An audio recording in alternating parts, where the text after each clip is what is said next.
and welcome. We are in conversation today with executives of a US-based drug company which, although has been in India for over 100 years, but is rarely seen in media or at least on television. We are talking to Abbott Limited, who, although is rarely seen in media, but had surprised the entire pharma industry in 2010 when they paid $3.72 billion to acquire Pyramal's healthcare business in India and expanded and rose up the charts in India to be the country's #1 drug company. Thanks a lot, gentlemen. Mr. Bhaskar Iyer, who is the India representative for Abbott, and Amal Kelshikar, who is the country manager for Abbott Nutrition, is who we have with us today in conversation. Let me start by asking you, Bhaskar, about how Abbott looks at the emerging market space and India in particular. If I may, Archana, let me spend a few moments in telling what Abbott stands for in India. As you yourself highlighted, we've been here for over 100 years, and I believe that demonstrates the organization's commitment to India and to the people of India to build a healthier society and more productive communities. Abbott today is a truly large and diversified company. We have 6 business lines that really encircle all stages of life, from a newborn to an aging adult, and we focus on all stages of healthcare needs, from prevention, diagnosis, treatment, and cure. The 6 lines of businesses are pharmaceuticals, where we are a clear leader; nutrition, which is possibly the fastest growing business and has grown more than twice what the market is growing at; vascular business, where we are again leaders in coronary care; diagnostics, where we are leaders in the immunoassay diagnostics; diabetes care, and vision care. Coming now to your question on emerging markets, we truly believe emerging markets are poised to deliver growth in the future. If you look at the industry reports, they clearly suggest that in the next 5 years, emerging markets are going to grow more than twice the rate at what developed markets are really growing at. We have possibly the largest presence of a large diversified company in emerging markets.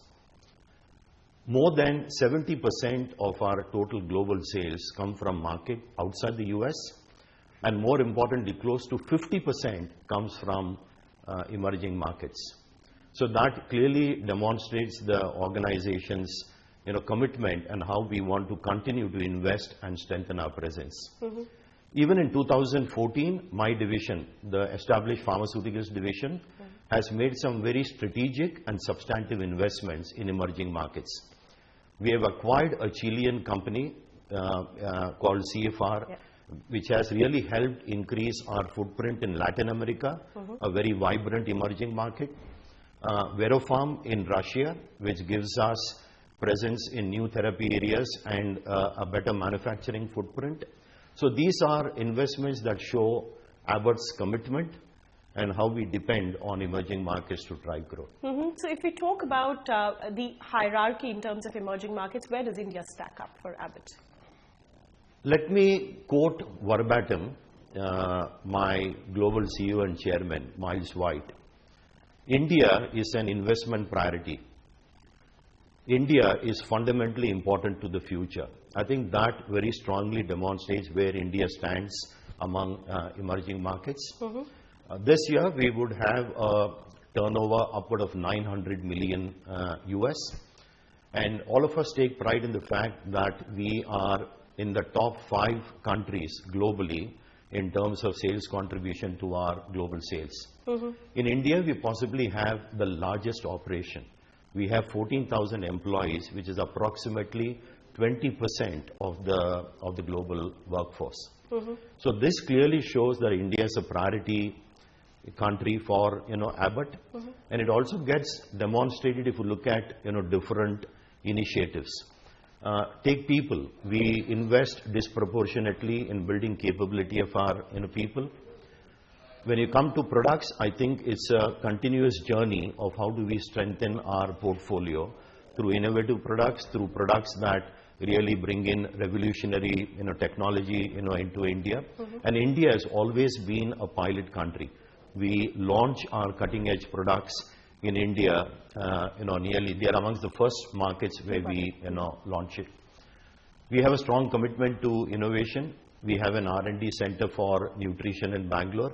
We have an R&D center with close to 50 scientists in Bombay. And if you look at lastly in terms of infrastructure, there is, as you mentioned in your opening remarks, there is a sizable investment going on, at all times. Currently, we are investing in upgrading our manufacturing facility in Baddi to really be catering to global markets. We are in the midst of a strategic assessment of how do we scale up our R&D center to really not only be catering to the Indian market, but possibly cater to the global markets, and how do we create linkages with the other centers of excellence, maybe in Russia or Brazil. But it's only in the recent few years that we've seen Abbott actually push this sort of investment, or in terms of coming up in its visibility of investments that you're making in India, right? We have been, in my view, for quite some time we have been investing. If you go back even before the Pyramal acquisition that you referred to, there was a Solvay acquisition which really increased our footprint in very important therapy areas. It's possibly more noticeable due to the acquisition that you referred to. All right. In terms of the Piramal acquisition, and you spoke about some of the changes on ground and the kind of investments and changes that you're making on ground for Abbott integrated in India as of now, how has the integration actually panned out? Have you actually increased your presence, and has it actually worked the way Abbott was initially anticipating? At the outset, I should say we strongly believe it has worked. That's my first comment. As an organization, we believe that if we want to leverage the opportunity, we want to drive growth, I think an extremely important strategic lever is to increase the depth and breadth of our portfolio. With the Pyramal acquisition, today we have a presence in upward of 90% of the important therapeutic areas. We have leadership position in a lot of therapy areas. Today we have 30 brands in the IMS list of top 300 brands. We have got iconic brands. We've got about 43 brands which are actually regularly referenced in the MBBS curriculum. This acquisition clearly has helped us attain leadership position, and we would be ranked in the top 3 in at least 6 to 7 of the important therapy areas. Similarly, if you move to the customers and the KOLs, again as an organization, we would be ranked in the top 3 with 8 different specialties such as a cardiologist, a diabetologist, and so on and so forth. Let me touch upon a second dimension of reach. Today we have one of the best trained and a very capable field force, and clearly the sort of reach that we have helps us achieve this leadership position in the business segments that we operate. What is the total size of your field force right now? I would rather stick to the fact that if you look at it, Abbott overall across all divisions actually has about 14,000 employees, and a large number out of that is actually people in the field.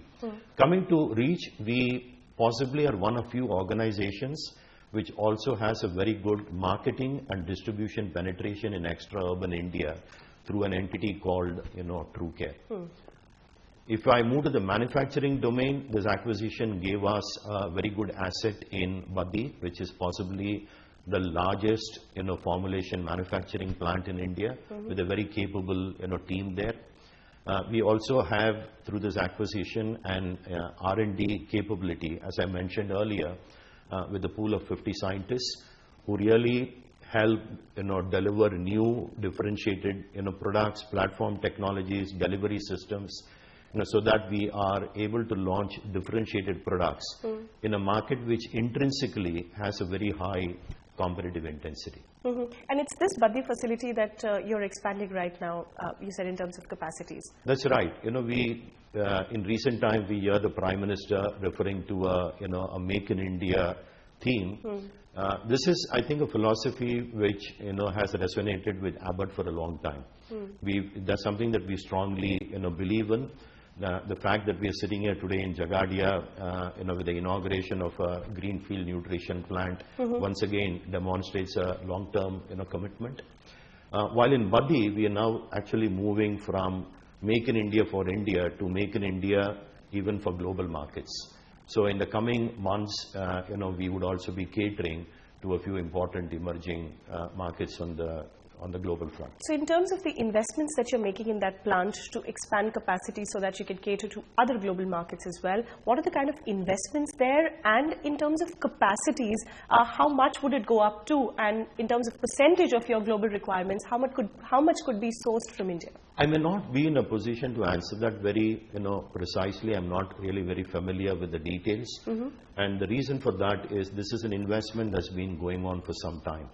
So there's quite a lot of work happening in terms of upgrading, ensuring we have the right international accreditations and so on and so forth.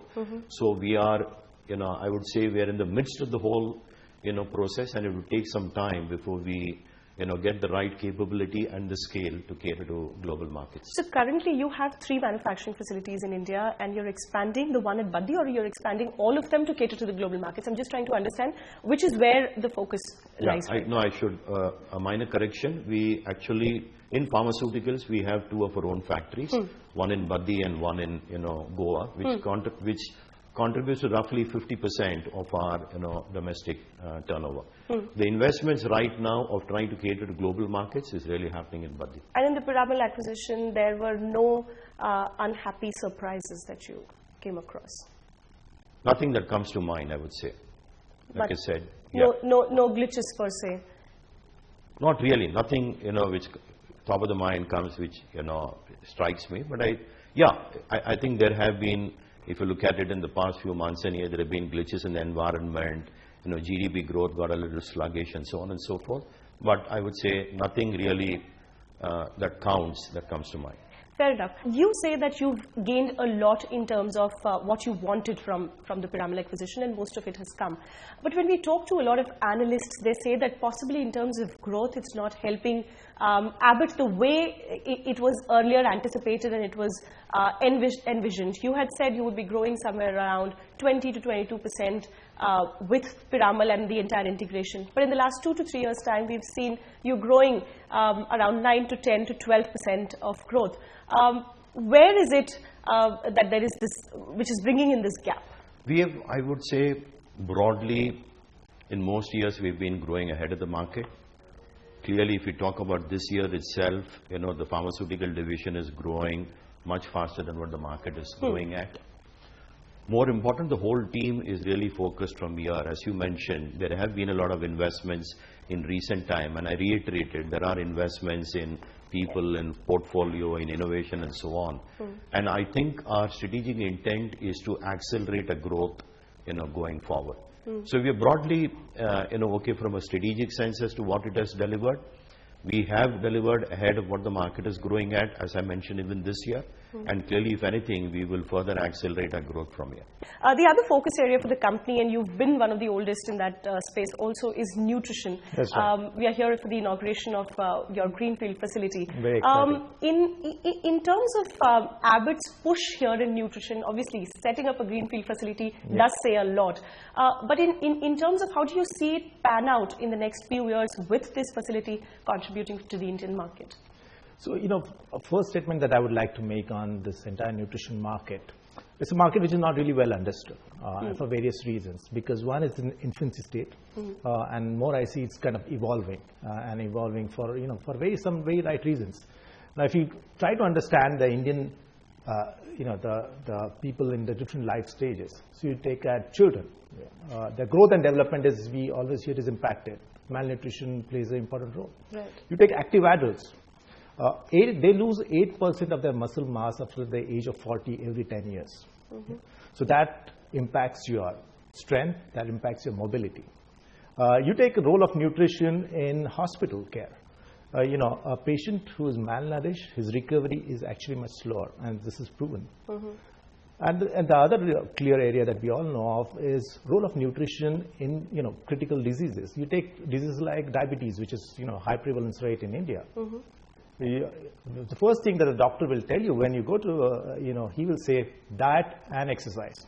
And nutrition is so integral to the diet. So the market is evolving. What we are doing is we are trying to shape the market. We are playing very active role in terms of how we are driving awareness, how we are getting closer to the customer. And this nutrition plant and R&D center that we have is a clear example how we try to get closer to the customer. And clearly we are trying to tailor the products which meet the Indian market needs. So we are playing in 4 important categories. One, we play in infant and maternal care. We play in child nutrition. We play in nutrition for active adults and nutrition for special dietary needs. So you'll see that we cover the entire spectrum of nutrition. And so we believe that we are really well positioned to shape the market. And that's what has also been demonstrated in terms of our numbers. We have outpaced the market nearly twice for the last 3 years. Every year we have outpaced the market. And we are growing in high double digit. So in terms of the products that you would be manufacturing here, I heard at the conference that you would be sourcing almost 80% of your requirements from the local areas, and local ingredients would be used almost 80% of them. That's right. Could you run us through which are the key products that you would be manufacturing in terms of capacities, and are there plans to push this capacity beyond where it is now? Okay. So our current plant capacity, as we define it, is in 40 million pounds. Okay, that's the state capacity that we have. The products that we're going to manufacture covers the broad spectrum of, we have in child nutrition, Pediasure, which is a very famous brand. In an area of maternal and infant care, we have Mama's Best, we have Similac, and we have Similac Advance. And in case of adult, we have Ensure. And for special dietary needs, we have Glucerna. So these are 6 of our products that we are going to manufacture here in Jagadia. And which are the markets? This is primarily service the Indian market, or would you have plans like the one in your formulations business to also use this facility to cater to some of the global markets? So right now, as I said, the market is in infancy stage. The market is growing significantly. We are trying to shape the market. Our first aim is we are making in India and making for India with the world-class standards. So that is what we are focusing on. And so our entire focus is to cater to the need of the Indian markets first. Does it have a potential to export? It has, because it's a state-of-the-art plant. It's the newest generation plant that we have. We have what we call no touch, no exposure. So what we built is really, really outstanding in that terms. So it has potential, but we want to cater to the Indian market needs. In terms of the other emerging markets that we speak, a lot of them in terms of demographics, in terms of socioeconomic strata, are similar to where India is currently. So would the other markets also in turn be serviced in a few years' time from this plant? And is there a plan that in the long term you would expand capacity and maybe cater to those plants with products which you've been designing for India? Okay, so let me tell you that this is our 14th nutrition plant globally. It's not that we build plant in every market. So this is very clear that India is a market of strategic focus, and that's the reason we have it here. There is definitely need for nutrition in general in all the markets that we know. It is at different stage of evolution in every market. In India, probably we are a little bit behind in terms of evolution. But that is changing, and that is changing for all the right reasons: GDP, rising income level, but most importantly, awareness of people wanting to be healthier. Right? So everything is changing. Other markets are probably much more advanced in their development. Now they are being catered from all the plants, but our current focus is to cater to the Indian market. As I said, it has potential to export. I mean, we build to Abbott standards. It can export. But right now, clear focus we want to drive is to cater to the Indian market. Well, the initial plan is to focus on the Indian market with the greenfield for nutrition, but for formulations, you are looking at India as growing it. Can we say you're looking at India building it as a manufacturing hub for Abbott? It would continue to be an important manufacturing site for the Indian requirement, and will begin to cater to global markets. Any percentages that you can put in terms of how much you would look at starting to export, maybe in terms of percentages, if not exact? I'm not really very familiar with the numbers, so I'm not able to comment. In terms of expanding your presence in India, in terms of launching your products, you listed out some of your priority therapy areas that you're operating. In terms of kind of product launches that you make in India, in terms of numbers, and what is the plan for more product launches, if you could run us through that? We will always continue to strengthen our portfolio, based on what are the unmet needs, what are the clear strategic gaps in our portfolio, what are launches which will help us improve our leadership position in important therapy areas and so on.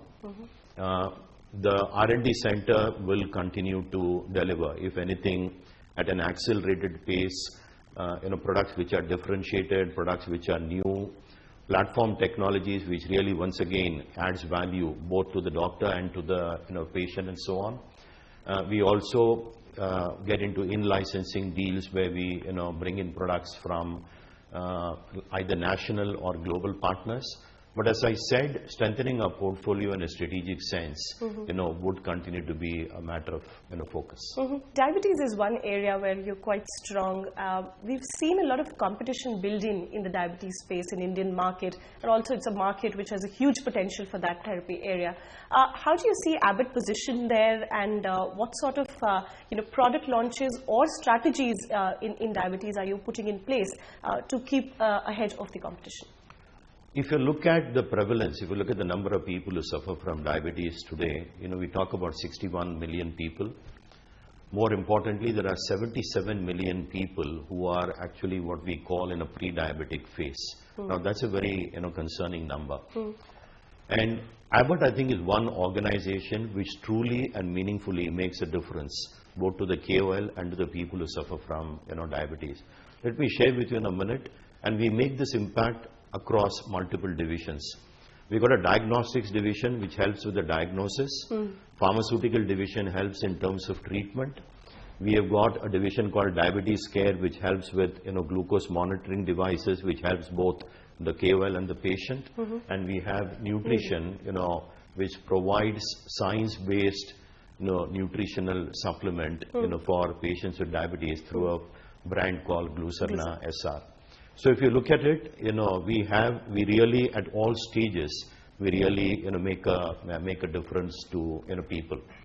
Going beyond just products, even if you look at the CSR initiatives that we have, we are very strongly focused in this area because we really want to help the people who suffer from this ailment. How do we unlock their potential to lead a full life? We have recently, the Abbott Fund has contributed around $2 million US to a very premier institute in southern India to really do work in the space of gestational diabetes management. We've also tied up with a very reputed NGO where we are trying to make a difference where diabetes is a co-infection for a tuberculosis patient. So there's a lot that Abbott does both through products and services to really try to make a difference in this area. Diabetes is also one space which requires a lot of preventive measures in terms of changes in dietary planning. From Abbott Nutrition's perspective, how do you see that space growing? See, we see that there is clear need for a proper nutrition when you are a diabetic patient. It's the biggest challenge that any diabetic patient has. It's not about the breakfast, lunch, and the dinners. It's what snacks you have in between, right? And obviously, if you make a choice which is healthier, which can support which can support your body in terms of managing your glucose level, is what is the opportunity for us. And so we are trying to look at opportunities when we try to understand our consumers and our customers and try to see what is it that they need, what are their habits, and what is the value proposition that we need to bring to our brands, through which they can benefit in terms of slowly release carbohydrates, which can give satiety, so which can not only help in keep control your hunger pangs, but also manage your weight. Particularly for nutrition, what is the kind of competition that you see in the Indian market? We've seen companies like Danone and Nestle push a lot. Danone also acquired Wokhard's business, which initially Abbott was looking into. So how is the competitive scenario here in India, and how is it panning out? I would first try to dwell on Abbott and our heritage. Now, if you understand our heritage, we have been an organization which is 125 years into existence, over 100 years in India. We have been in the nutrition business for 85 years. So we really understand the nutrition space very well. In the area of pediatric nutrition, we are number one in US and many of the other markets. In adult nutrition, we are number one worldwide. So we have that heritage. Second, our heritage is science. We've been a classical healthcare company, a diversified healthcare company.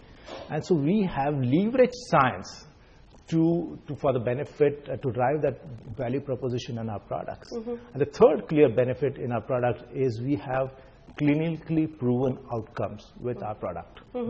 So when we have, this is the kind of heritage that we go with. But having said that, that is what we are going to leverage in the marketplace in terms of driving awareness, in terms of how we can drive benefit for our products.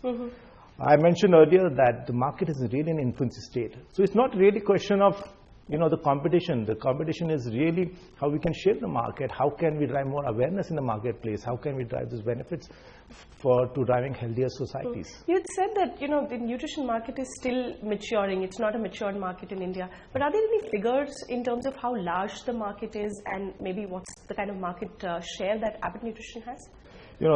Given the way the market is structured and the segments that we play in, there is no one kind of audited agency which is capturing it.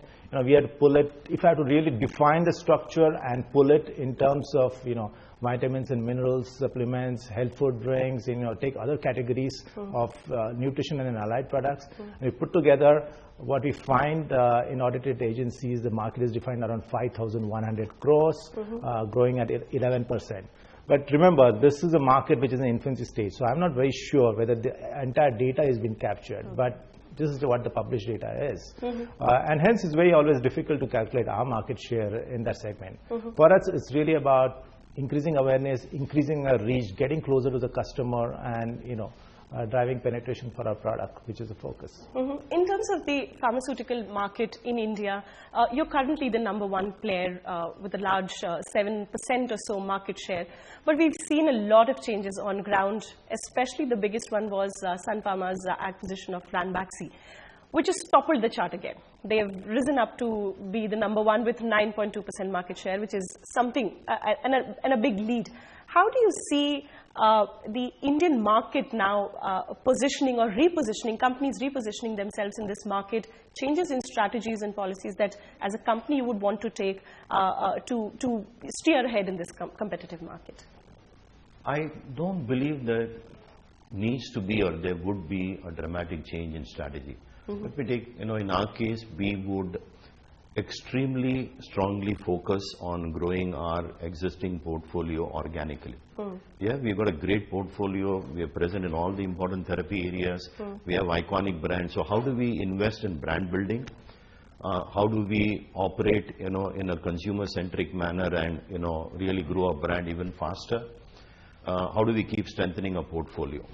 Having said that, we would also, as an organization, be open to see, to grow through inorganic, means.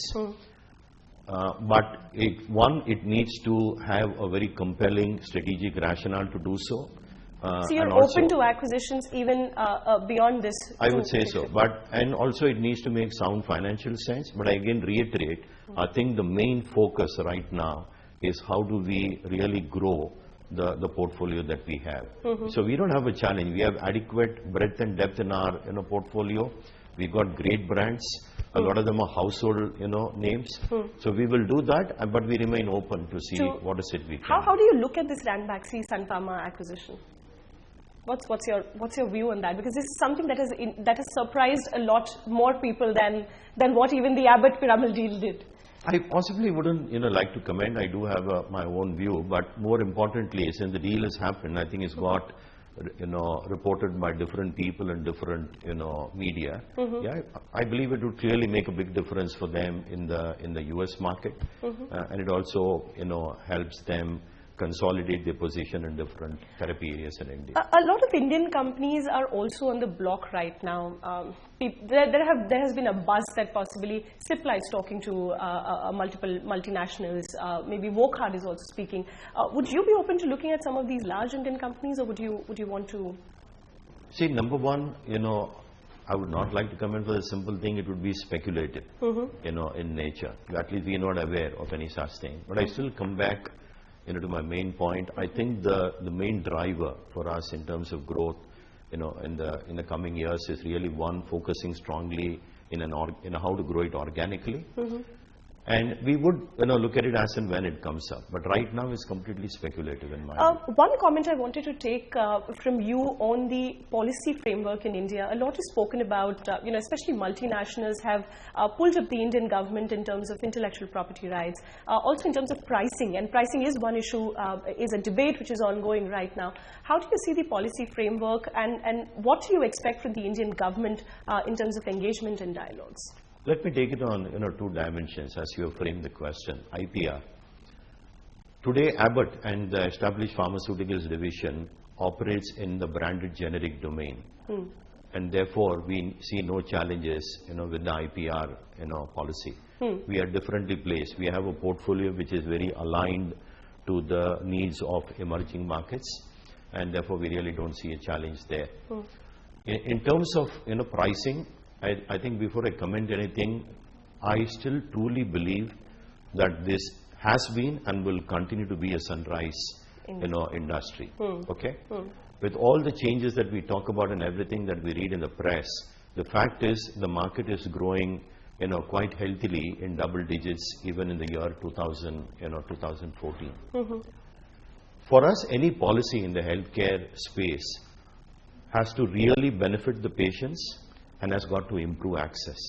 And anything that does that, and as long as the policy is done in a transparent, collaborative manner, there's engagement with all the different stakeholders, it's a fair and balanced policy, keeping the interests of all the stakeholders in mind. As an organization, we are very, very supportive. Just as a closing remark from the two gentlemen, how do you see your business grow from here on in terms of the growth rates, in terms of where you want to be, let's say, in the next 3 to 4 years' time, both particularly for nutrition and Abbott overall? We are very clear. We want to continue to outpace the market, continue to grow more than twice the marketplace. But most importantly, we want to be a company which is admired for what we do, and we are a leading player in nutrition space. I truly believe Abbott is a great organization to work for. Justifiably, we have been rated as the best employer, as the best MNC, and so on and so forth. We have done well in the recent past. There are investments that are being made to really accelerate growth. So I think it's truly an exciting time for Abbott and for the employees of Abbott. If anything, the journey is how do we consolidate our leadership position in the business segments that we operate. You said you're a $900 million kind of revenues that come out of India. In, let's say, in 3 to 4, 5 years' time, where do you see it, and what's the target that Abbott is setting? I think the important thing, rather than give a number, as I said, is how do we continue to accelerate and keep growing progressively much faster than what the market is growing at. Because that will really help us consolidate the leadership position that we have across all the divisions of Abbott, may it be coronary care, nutrition, diagnostics, pharmaceuticals, whatever. Just one question, last, if I can slip in. You've done a lot of inorganic growth options. You've taken that route. How do you look at partnerships, and if you're talking to any Indian companies for partnership in certain therapy areas maybe, or in terms of manufacturing, or in terms of using someone's capacities to take your products ahead? Even currently, there are partnerships that we have within India. Okay, and I believe the way forward is actually through collaboration. So as long as it's a win-win for both and there's a compelling strategic logic, we would be extremely receptive and open to such collaborations. All right, gentlemen, it was a pleasure speaking with you all. Thank you. Same here.